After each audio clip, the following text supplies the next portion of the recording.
Global set podcast में doctor Nasir bag के साथ आपकी खिदमत में हाजिर हैं। अस्सलाम वालेकुम। मॉनसून की शदीद बारिशों की वजह से वतन अजीज के चारों सूबे सैलाब की जद में हैं। कहीं शदीद बारिशें तो कहीं बादल फट रहे हैं। सैकड़ों अफराद जान से हाथ गंवा चुके हैं। लातादाद लोग सैलाबी पानियों में, रेलों में बह चुके। बहुत से लापता हैं। फसलें बर्बाद हो गई हैं। अरबों मालियत की जायदादें मिस्मार हो चुकी हैं। कई पहाड़ी शहर जो हैं वो सफ़ाई हस्ती से मिट गए हैं। जबकि शदीद बारिशों में आए रोज़ शहरों शहरों बादल फटने के सानेहात रूनुमा हो रहे हैं, जिसे क्लाउड बर्स्ट कह रहे हैं, और ये रुक नहीं रहे। मामला ये है कि ये तय है कि ये कुदरती आफात आती हैं, बारिशें भी होती हैं, इमलाक और जानें भी ज़ाया होती हैं, मगर एक हद तक ये मुसलसल तबाही और एक ही तरह का मौसमी कहर कम से कम इससे पहले के अदवार में देखने को नहीं मिला। अब ये एक अहम सवाल है जिसने मुझे सोचने पर मजबूर किया, और मुझे मेरी कुछ डिस्कशंस हुई। मेरा इस पे ये ख्याल था, मेरी ये राय थी कि जनाब, मौसमियाती तब्दीली है, आपके यहाँ कोई आपने दरख्त नहीं लगाए, आप कोई जंगल जो हैं वो आप काटते जा रहे हैं। कहते हैं 2050 में पाकिस्तान में जंगल सिफर हो जाएंगे जिस तरीके से आप काट रहे हैं। इसके अलावा जो पानी का लेवल है वो 2020 में जो ख़तरनाक हद होती है उससे नीचे चला गया। इसके अलावा हवा की आलूदगी है, आपकी इतनी ट्रांसपोर्ट चलती है, आपका कोई ट्रांसपोर्ट का निज़ाम नहीं है ऐसा। हर शख्स को या मोटरसाइकिल या गाड़ी या चिंची या जो चीज़ें चलती हैं, इनकी वजह से जो एयर पोल्यूशन है वो होती है। एक मौसम में तब्दीली आ रही है, मौसम गर्म हो रहा है, आप इसके लिए कुछ कर नहीं रहे हैं। फिर रेन वाटर जो है उसको आप हार्वेस्ट नहीं करते, वो पानी वापस नहीं जाता, पानी नीचे जाता जा रहा है। पहले जहाँ पर 50 फुट पे पानी मिलता था अब 200 फुट पे मिलता है।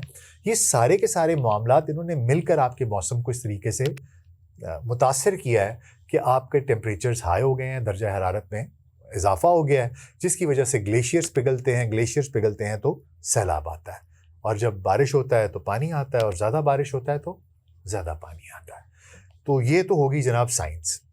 लेकिन इसी गुफ्तगू में मेरी एक हमारे बुज़ुर्ग हैं, बहुत पुराने सहाफ़ी हैं, तो उनसे गुफ्तगू हो रही थी, लेकिन वो इस बात पर बज़िद थे कि नहीं, इसके पीछे कोई कंस्पिरेसी थ्योरी है। और वो बार बार एक टेक्नोलॉजी का नाम ले रहे थे और मुझे कह रहे थे कि जाके हार्प पढ़ो, तुम्हें पता चलेगा कि क्या हो रहा है। तुम ये सारा कुछ डाल रहे हो मौसमियाती तब्दीली पे। मौसमियाती तब्दीलियाँ तो होती रहती हैं, इस तरह तो नहीं होता। हर जगह पर हर दूसरे दिन बादल फट रहे हैं, हर दूसरे दिन सैलाब आ रहे हैं, ये हो क्यों रहा है?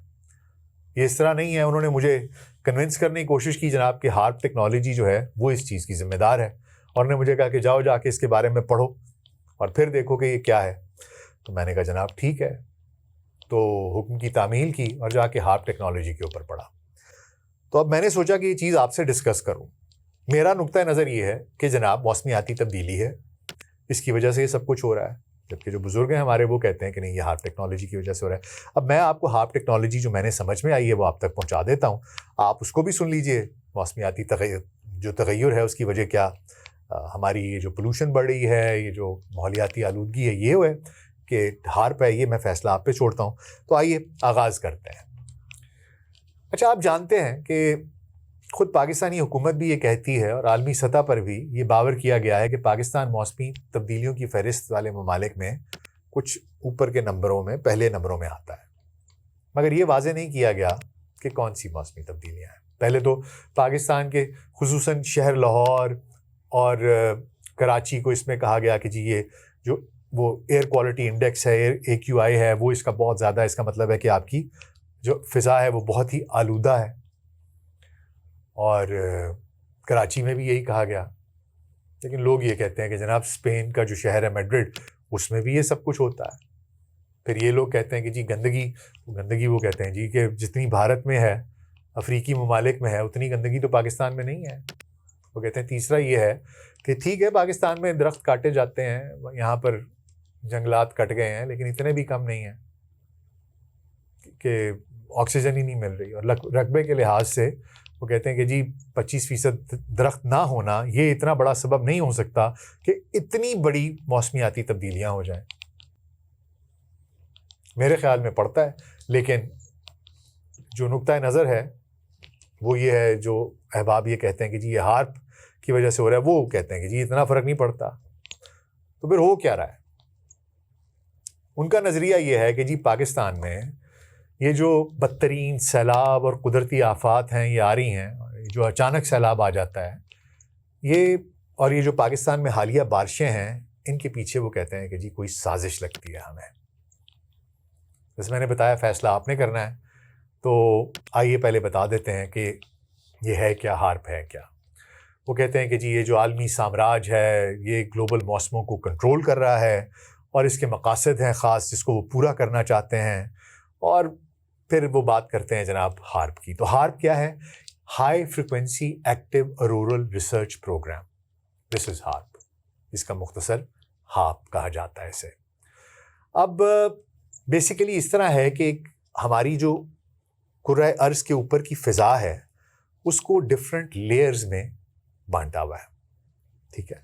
इस तरह एक ट्रोपोस्फेयर होती है, एक आयोनोस्फीयर होती है, इसी तरह डिफरेंट लेयर्स हैं और उनका ज़मीन से कितना फ़ासला है उस फासले के ऊपर इसको, उस पर डिपेंड करता है। फॉर एग्जांपल अगर एक ख़ास 100 मील ऊपर है तो उसको कहते हैं अच्छा जी ये जो इतनी लेयर है ना 100 से 120 वाली या 130 वाली, मैं मिसाल दे रहा हूँ, ये इसको आप ट्रोपोस्फेयर कहेंगे, इससे ऊपर वाली जो है इसको आयनोस्फेयर कहेंगे।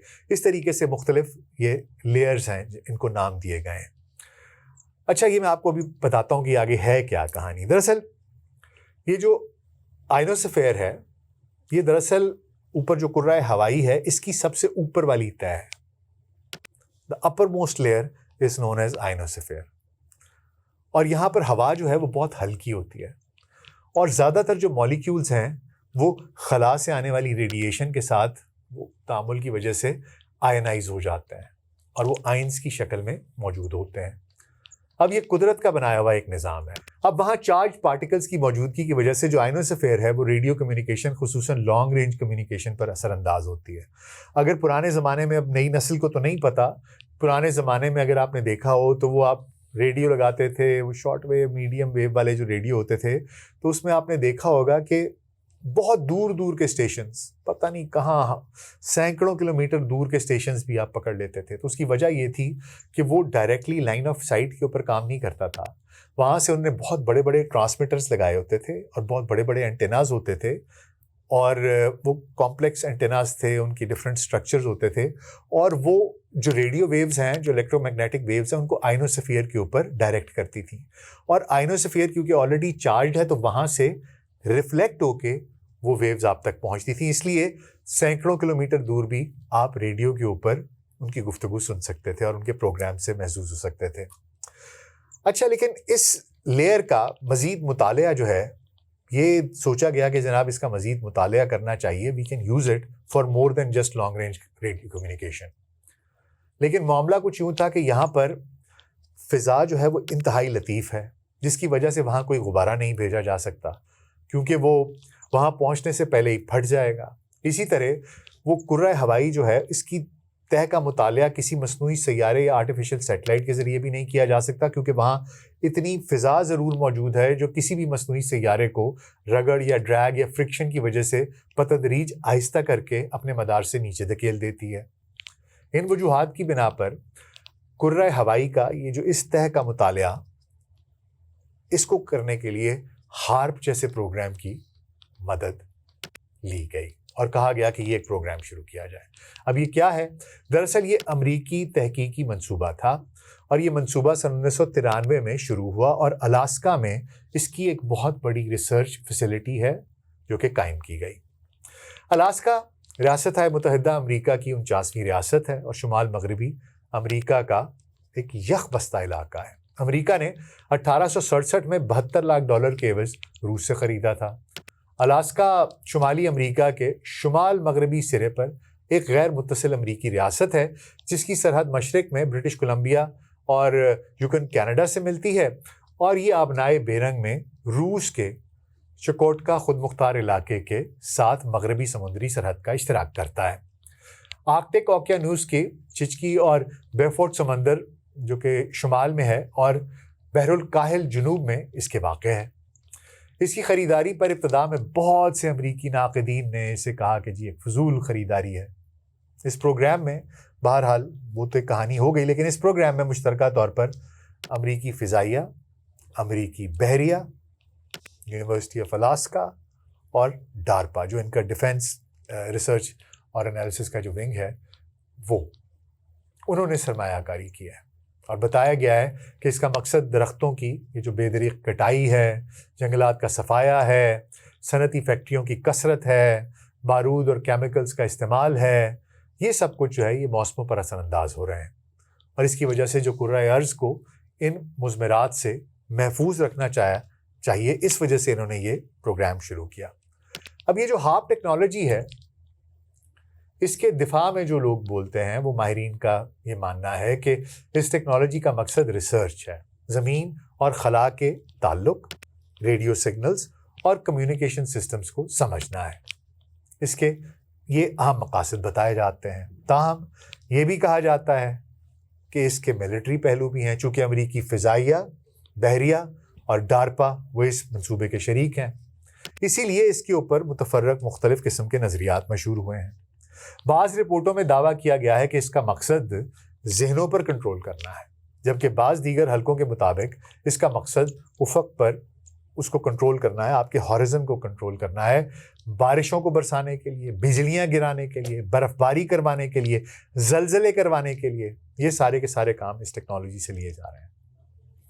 अलास्का में चलने वाला ये रिसर्च प्रोजेक्ट 23 से 35 एकड़ रकबे पर लगाया गया है, जो 180 टावर्स और एंटेनास पर मुश्तमिल है, जिससे 3 बिलियन वॉट की ताकतवर इलेक्ट्रोमैग्नेटिक वेव्स पैदा की जा सकती हैं।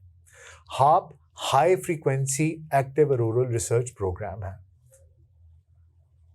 जिसके मकासद में मसनूई मौसमी तब्दीलियाँ, ज़मीनी ज़खायर की तलाश, वायरलेस कम्युनिकेशन की टेक्नोलॉजी का हसूल भी है। इस टेक्नोलॉजी की बुनियादी साइंस क्या है ये वो समझ लेते हैं।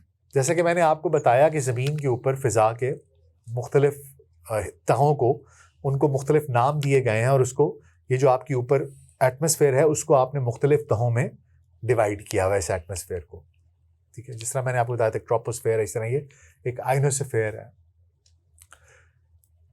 अब ये जो आइनोस्फेयर है इसकी मोटाई सतह ज़मीन से 70 से 300 किलोमीटर तक है, ठीक है। और इसके अंदर बेशुमार, जैसा कि मैंने आपको बताया, कि मुस्बत और मनफी आयन्स मौजूद हैं। अलास्का में मौजूद ये जो प्रोजेक्ट है इसके कैंप से मुख्तलिफ पावर और फ्रीक्वेंसीज़ की इलेक्ट्रोमैग्नेटिक वेव्स को बड़े एंटेनास की मदद से आइनोस्फीयर में भेजा जाता है, जिससे वहाँ बहुत ज़्यादा मसनूई हिद्दत पैदा करके मौसम में गैर मामूली तब्दीलियाँ पैदा की जाती हैं। इसकी मदद से एक तरफ किसी खित्ते को बारिशों से बिल्कुल महरूम करके बंजर बनाया जा सकता है और दूसरी तरफ किसी खित्ते में हद से ज़्यादा बारिशों से मसनूई सैलाब भी पैदा किए जा सकते हैं। ऐसे में मुझे वो एक किरदार याद आ रहा है जिसके बारे में कहा जाता है कि उसको मौसमों पर और ख़ुराक पर भी इख्तियार होगा। खैर, आप समझ रहे हैं कि मैं किस किरदार की बात कर रहा हूँ। खैर, इस टेक्नोलॉजी की मदद से दुनिया के मुख्तलिफ़ खित्तों में ज़ेर ज़मीन ज़खायर की मौजूदगी और उनकी मिकदार का अंदाज़ा भी लगाया जा सकता है। इस मकसद के लिए मुख्तलिफ़ फ्रीक्वेंसीज़ और पावर की इलेक्ट्रोमैग्नेटिक वेव ज़मीन में मौजूद जो टेक्टोनिक प्लेट्स हैं उनसे टकराई जाती हैं, उधर ऊपर से आती हैं, नीचे टकराई जाती हैं और टकरा कर वो वापस आने वाली वेव से मतलूबा मालूमात अख्ज़ कर लेते हैं।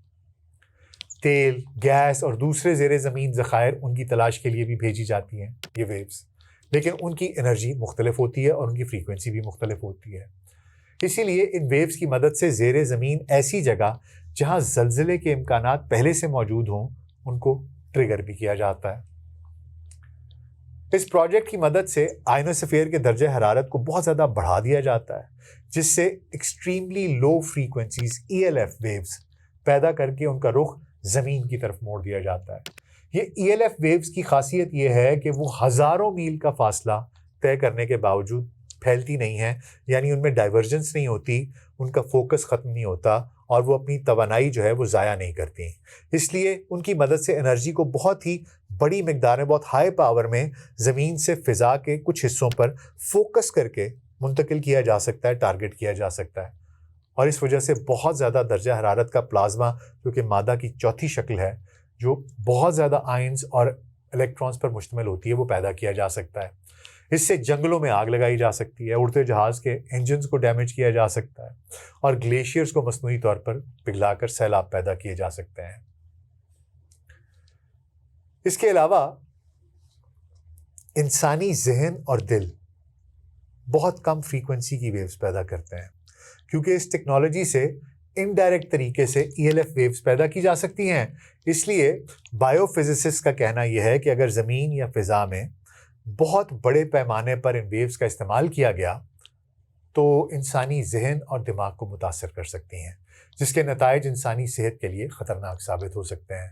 हमें पता है कि किसी भी किस्म की इलेक्ट्रोमैग्नेटिक वेव्स हों, वो आपकी सेहत के लिए अच्छी नहीं होती। इसीलिए कहते हैं कि ये जो आपके टावर्स होते हैं सेल फोन्स के, इनके आप BTS टावर्स के करीब घर ना लें, उनके पास ज़्यादा रहें ना, क्योंकि इतनी हाई पावर की जब बीम्स जाती हैं, वो वेव्स जाती हैं इलेक्ट्रोमैग्नेटिक, तो वो आपकी सेहत के ऊपर भी असरअंदाज होते हैं।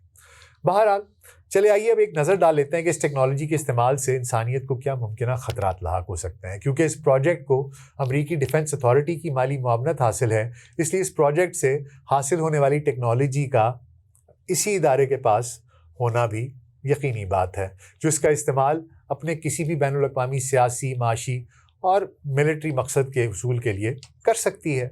बैनुल-अक़वामी साइंसी पेटेंट्स की रोशनी में साइंसदान इस बात पर मुत्तफ़िक हैं कि इस टेक्नोलॉजी से गैर मामूली मौसमी तब्दीलियाँ पैदा करके शदीद बारिशें, तूफ़ान और सैलाब पैदा किए जा सकते हैं। लेकिन आया इस टेक्नोलॉजी से ज़लज़ले पैदा किए जा सकते हैं? 6 फरवरी 2023 की सुबह की बात है, जब रेक्टर स्केल पर 7.8 की शिद्दत का कि ज़लज़ले ने तुर्की और हमसाया मुल्क शाम को बर्फबारी और सर्दी में शदीद मुतासर किया। जियोलॉजिकल सोसाइटी और तुर्क disaster and emergency management authority AFAD के मुताबिक ज़लज़ले का मरकज़ इलाके के जनूब वस्ती हिस्से में पाया गया। इस ज़लज़ले से तुर्की के 10 शहर बुरी तरह मुतासर हुए। इस शदीद नौइयत के ज़लज़ले ने 1700 से ज़ायद इमारतों को मुकम्मल तौर पर मिस्मार कर दिया। इस बड़े झटके के 9 घंटों के बाद 7.5 शिद्दत का एक और झटका लगा, जिसके नतीजे में मज़ीद नुकसानात हुए और नामुकम्मल तौर पर तबाहशुदा इमारतें मोम की तरह मुनहदम हो गईं। कई रोज़ तक मामूली आफ्टर शॉक्स जारी रहे। आलमी इदारा सेहत के मुताबिक ये तारीख के बदतरीन ज़लज़लों में से एक था, जिसमें हज़ारों अफराद हलाक और ज़ख्मी हुए। ज़लज़ले के बाद इसे हार्प टेक्नोलॉजी के जानबूझकर गलत इस्तेमाल के इम्कानात को मूर्द इल्ज़ाम ठहराया गया। हार्प टेक्नोलॉजी की बरकी मकनातीसी लहरों को मकामी मौसम और आबो हवा की तब्दीली को लाने के लिए दुनिया के किसी भी मुल्क के आइनोस्फीयर, जो उसका एरिया है आइनोस्फीयर का, उसके इर्द गिर्द एक जो ये गुलाफ है जिसको कि उसकी दोबारा यार। अब हार्प टेक्नोलॉजी को, इसकी जो बरकी मकनातीसी लहरें हैं, इलेक्ट्रोमैग्नेटिक वेव्स हैं, उनको मकामी मौसम और आबो हवा की तब्दीली लाने के लिए दुनिया के किसी भी मुल्क के उसका जो आइनोस्फीरिक रीजन है वहाँ पर उसको मरकूज़ किया जा सकता है, उस पर फोकस किया जा सकता है। इसके अलावा इन लहरों को फ़िज़ा यानी आइनोस्फीयर से वापस मुनक्कस करके ज़मीन की गहराई में, टेक्टोनिक प्लेट्स में, उनमें भी दाखिल किया जा सकता है, जो उनमें इर्ताश का सबब बनती हैं और इस तरह बड़े पैमाने पर ज़लज़ले आ सकते हैं और समुंदरों में सुनामी का सबब बन सकते हैं, जैसा कि तुर्की में आने वाले मौजूदा शदीद ज़लज़ले के बारे में क़यास आ रही हैं। मैंने आपको बताया कि हैं, कहते हैं this is one of the conspiracy theories के जनाब यहाँ पर हार्प का इस्तेमाल हुआ था। अब ये करते क्या है कि जो ज़मीन की वो जो बरकी मकनातीसी मैदान, ख़ास तौर पर जो बैरूनी आइनोस्फीयर है, जो उसकी लेयर है, उसकी परत है, उसमें आयंस की सरगर्मियों में इजाफा करते हैं और यहाँ तक कि इसमें सुराख का सबब बन सकते हैं। लिहाजा बैक वक्त ओजोन की कमी उस जैसी ख़तरनाक सूरत हाल से भी ज़्यादा मोहलिक नताइज साबित हो सकते हैं। इसके नतीजे में बड़े पैमाने पर सुनामी, सैलाब, ज़लज़ले, खुश्क साली और शदीद मौसमी हालात वगैरह पैदा हो सकते हैं। इसके अलावा इसकी बरकी मकनातीसी लहरें किसी भी इलाके में तैनात फौजी दस्तों को, उनके ऊपर भी अगर आप हाई फ्रीक्वेंसी, वो हाई पावर की और मुसलसल करते रहें तो ये उनकी जो सोचने की सलाहियत है उनको दिमागी तौर पर भी उनको उलझन में डाल सकती है, कन्फ्यूजन पैदा कर सकती है, उनके अंदर एक बेचैनी पैदा कर सकती है और वो दुरुस्त और मुनासिब फ़ैसले बर वक्त करने की सलाहियत से कासिर भी हो सकते हैं। इसके अलावा एक और मनफी असर परिंदों और जानवरों के उनकी बायोसाइंसेस पर भी है, जो ख़ास तौर पर इनकी हरकत और सकनात को दुरुस्त समत में रखते हैं और मुतासिर भी करते हैं। यानी कि एक परिंदा है, उसने इस समत में जाना है, इस सब की वजह से हो सकता है उसको अपने रास्ते का तयन न रहे, उसकी भी जो सलाहियत है, जो भी उसके पास मौजूद है, उनके ऊपर भी फ़र्क हो सकता है, उसकी हवास के ऊपर। अच्छा, ये जो तुर्की में ज़लज़ला आया था, इसमें ये जो क्या साराइयाँ हैं, कंस्पिरेसी थेरीज़ हैं, उसके पीछे कुछ वजूहात भी बताई जाती हैं। कहते ये हैं कि तुर्की में बहुत से लोगों ने ज़लज़ले से पहले आसमान पर बिजली की एक वाज़ेह झलक देखी, जिसकी कुछ लोगों ने वीडियोज़ भी बनाई जो कि वायरल भी हो गई।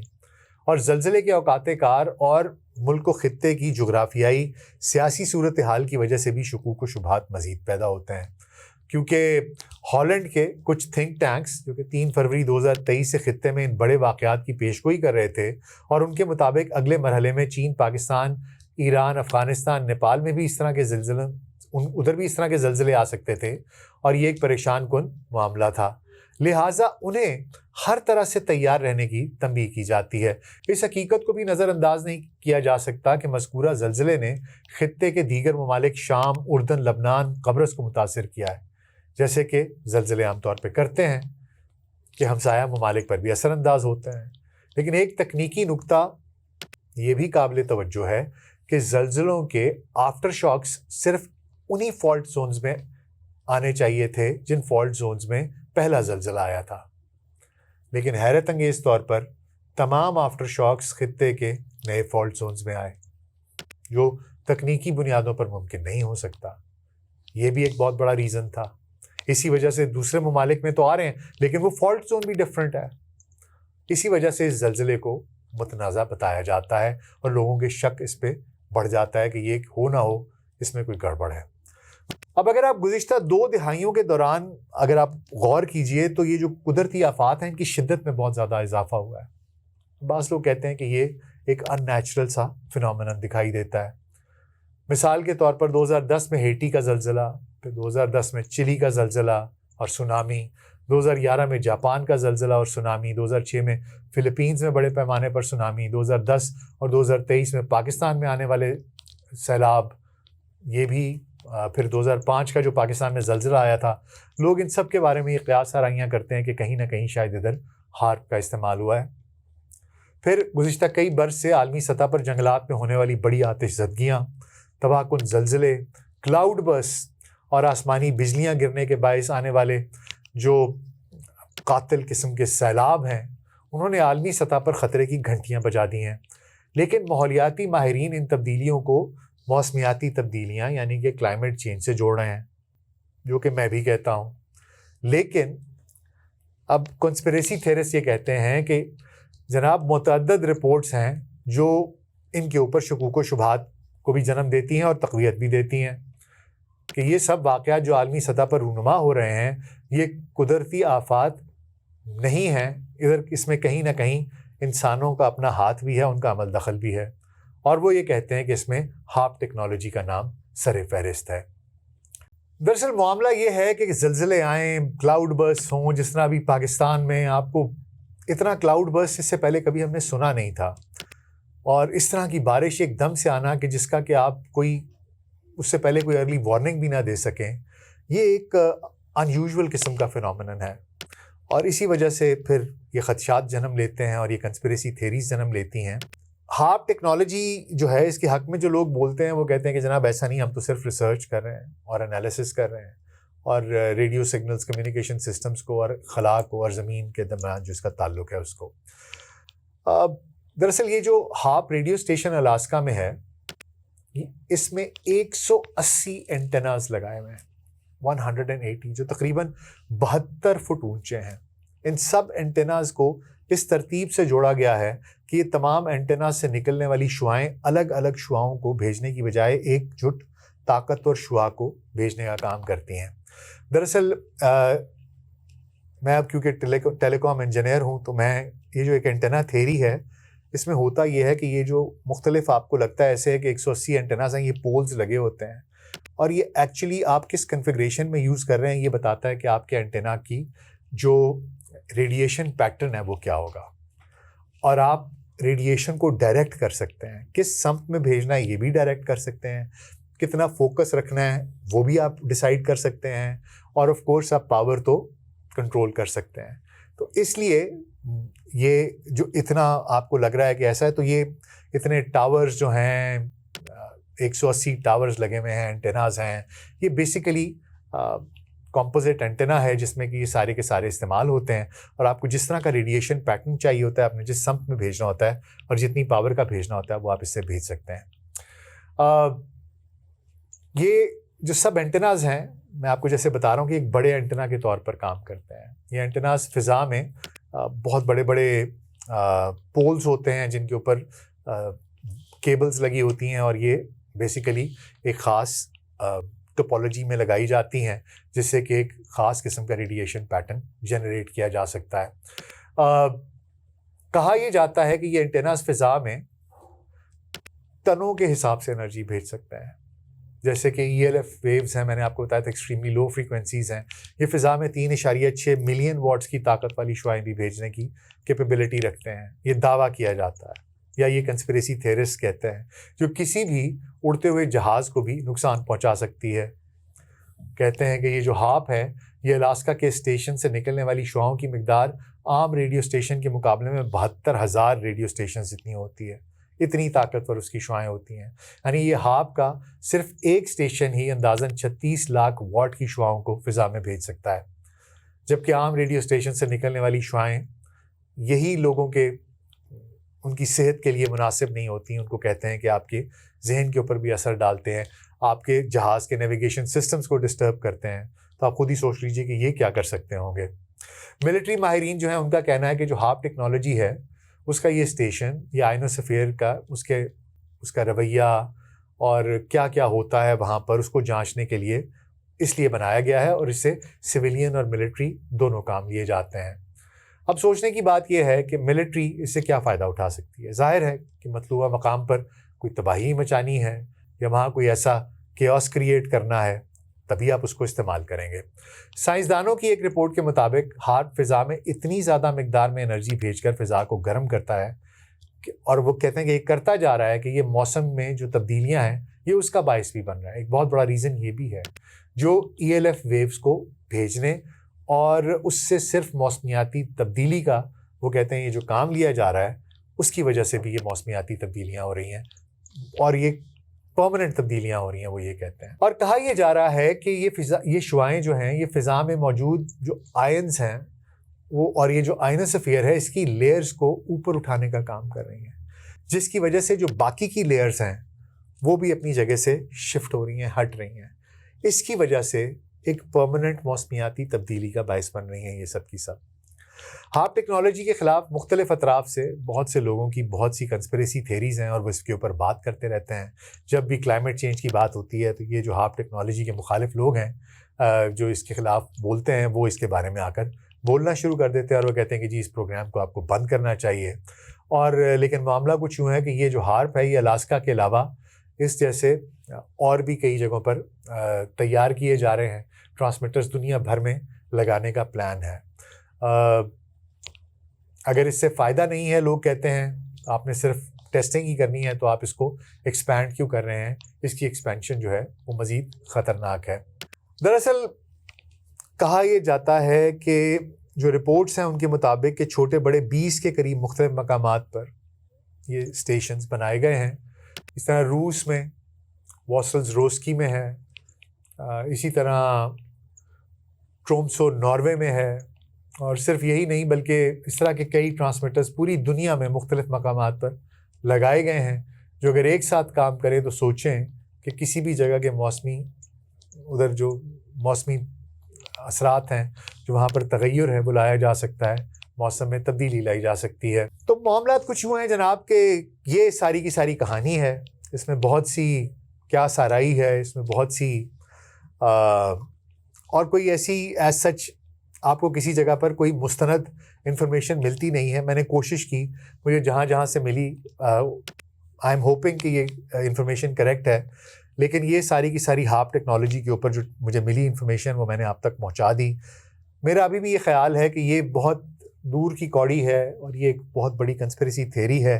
शायद हकीकत में इस तरह नहीं है, शायद किसी एक आध जगह पर ऐसा हुआ भी हो, लेकिन इसका इतना कसरत से इस्तेमाल और मुसलसल इस्तेमाल नहीं होता। बहरहाल आपका इस बारे में क्या ख्याल है? मेरा ख्याल है कि जनाब ये मौसमियाती तब्दीलियाँ आपके अपने रवैयों की वजह से हैं। आप क्योंकि अपनी माहौलियाती आलूदगी को कंट्रोल नहीं कर रहे, उसके लिए कोई एक्शन नहीं ले रहे, इस वजह से ये सब कुछ हो रहा है। उस पर काबू पा लीजिए, मौसम खुद ब खुद बेहतर होना शुरू हो जाएगा। जबकि कॉन्स्पिरेसी थेरिस्ट कहते हैं कि ये हार्प की वजह से हो रहा है। आपको मैंने हार्प के बारे में बता दिया है। अब आप मुझे बताइए कि आपका इस बारे में क्या ख्याल है, क्या राय है, मुझे कमेंट्स में ज़रूर बताइएगा। अपना ख्याल रखिएगा। शुक्रिया।